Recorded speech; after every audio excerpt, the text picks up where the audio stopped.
Dip your feet in vinegar for this all natural benefits. Tired and sore feet are common ailments suffered by many. They occur when we walk too much, when we exert ourselves, or when we wear improper footwear.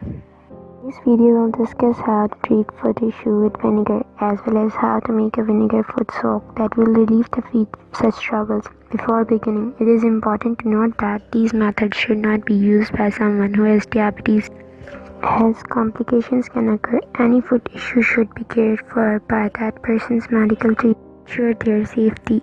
Vinegar is a safe substance and can even be consumed. However, when used as a foot soak, it is important to dilute it.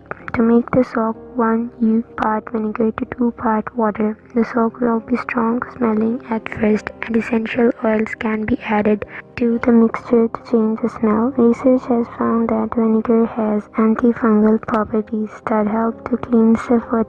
It can also be used to help fight foot odors. Prior to placing feet in the vinegar foot soak, it is especially important to wash them thoroughly with soap and water.